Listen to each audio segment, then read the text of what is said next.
President Trump has named a former Secret Service agent and conservative podcaster as the new deputy director of the FBI.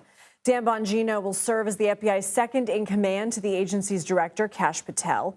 The 50-year-old is a former New York City police officer and previously had a show on Fox News.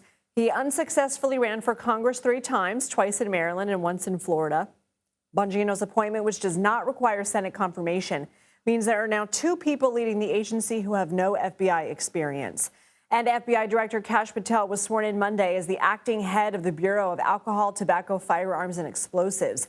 In addition to the FBI, Patel will now oversee more than 5,500 ATF employees who are responsible for enforcing U.S. firearms laws and regulations. It's the first time an FBI director has also been in charge of the ATF.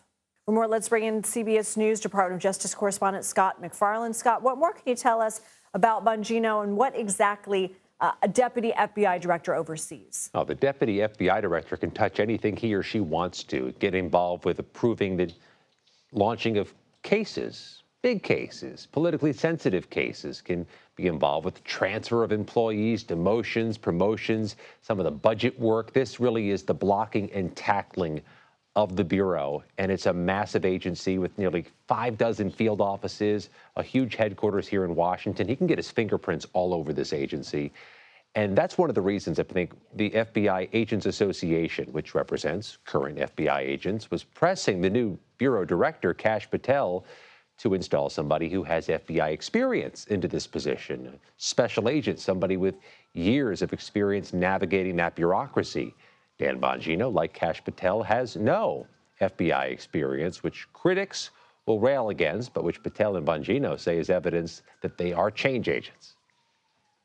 As we discussed with you last week, FBI Director Kash Patel ordered the reassignment of more than 1,000 Bureau employees and agents in Washington. And some Justice Department employees say they received that email from the Office of Personnel Management asking them to document their weekly work. How are people inside the DOJ responding to these changes? Well, this is certainly a sign of some instability inside the department. Again, the Trump administration promised changes at the Department of Justice, that they thought the agency was too weaponized in the previous administration, and they're going to overhaul it for this administration. And this is all symptomatic of that. But when you have this plan to relocate and reassign more than 1,000 agents and employees here in Washington to field offices or outposts outside the country, you run the risk of losing some of them, those who don't want to move. When you have provocative figures like Dan Bongino coming in as the real chief operating officer of the FBI, you risk losing some of the employees who don't want to be part of that. And then you have that ticking time bomb that's out there.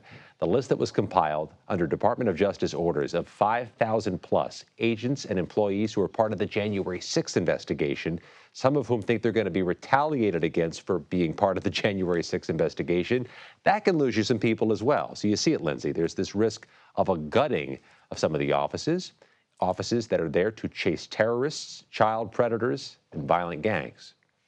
Justice Department officials tell CBS News that Director Patel is also expected to be named the acting head of the Bureau of Alcohol, Tobacco, and Firearms and Explosives, or ATF. Has this been done before? What is the significance of this, and what changes could we see under Patel?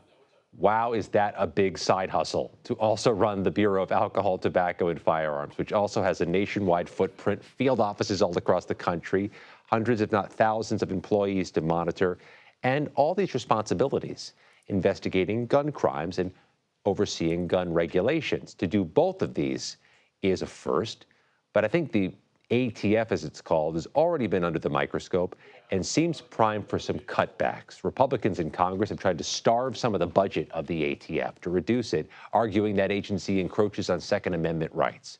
You see a Kash Patel come in there and could further amplify the cutbacks, the shrinking of this agency, which opponents say is a Second Amendment violating agency, which its supporters say is there to stop gun violence and gun crimes across the country. You can see this fight playing out almost immediately in Washington and nationwide. Scott MacFarlane, thank you.